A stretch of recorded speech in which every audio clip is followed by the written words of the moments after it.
começou a chover lá fora, então a aula agora passa a ser aqui dentro. Tudo bem?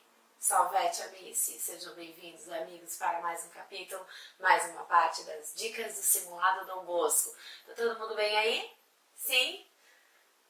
Algum problema? Tem um menininho ali atrás que não fecha a boca. Oi? Vamos lá, pessoal. Voltando a falar do nosso conteúdo. Nós tivemos, então, um grande domínio do Império Romano. O Império Romano, lembrando, o maior império da Antiguidade, ele reinou por mais de 200 anos. Gente, 200 anos. Vocês têm noção do que é 200 anos? O Império Romano imaginou que jamais teria fim. Por quê? Nesse período de 200 anos foram construídas inúmeras obras públicas, como os famosos aquedutos. Lembram dos aquedutos? A Prof. Catiane certamente falou em sala de aula sobre isso para vocês. Também nós tínhamos a política do pão e circo. Alguém lembra aí do que foi a política do pão e circo? Pois é, os imperadores romanos, eles foram muito inteligentes. Essa política ela foi uma política estratégica que utilizava, então, de um momento de entretenimento do povo, né? Chamavam as pessoas para as grandes arenas, os grandes anfiteatros, e lá elas assistiam lutas de gladiadores. Lembram do Espartaco? Aquele cara aqui, meninas.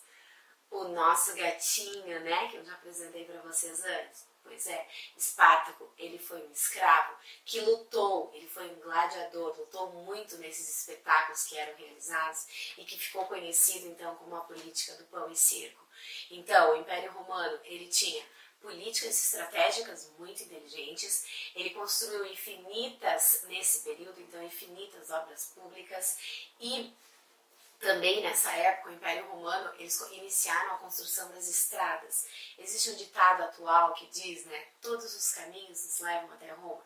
Esse ditado ele surgiu em função dessa grande linha de estradas que foi construído durante o esplendor, durante o auge, durante o momento mais importante do Império Romano. Esse momento, então, ele ficou conhecido, ele entrou para a história como Pax Romana ou Paz Romana.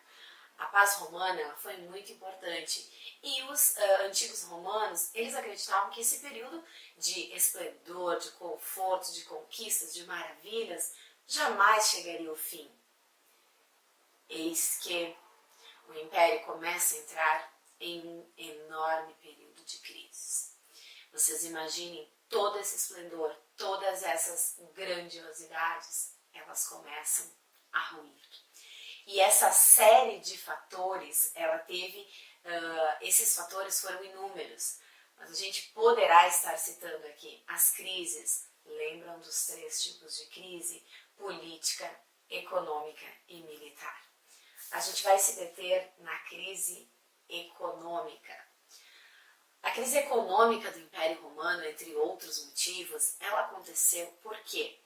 Roma ela está saindo do seu período de Pax Romana, ou seja, de paz romana, e começam a reduzir as guerras. Roma começa a reduzir os seus territórios conquistados, desculpem. Logo, começam a haver diminuição então de conquistas, começam a parar de conquistar territórios. Com isso, começam a haver reduções de escravos. Se uma população, se um império não tem escravos, pessoas que trabalham, que produzem de graça para o governo, a população que não era pequena começa a sofrer com esses fatores. Então, redução de escravos. Se o escravo era quem produzia, quem plantava, quem de fato alimentava essa população, e eles começam a reduzir, porque reduzem as conquistas, não são mais conquistados povos inimigos. Esses povos não são mais transformados em escravos para o Império Romano. Então, há também uma diminuição de alimentos nesse grandioso império. Por quê? Não há conquista, não há mais trabalho escravo, logo quem produz o alimento, né? Se não há quem produz, o alimento também acaba reduzindo. E essa crise, esses fatores relacionados à crise econômica, juntamente com a crise política e a crise militar, e ainda as invasões bárbaras que eu mostrei para vocês na aula anterior, lá do nosso amigo Átila, elas levam o Império Romano a uma grande crise, ao seu pior momento, depois de 200 anos de esplendor, o Império Romano começa de fato a ruir.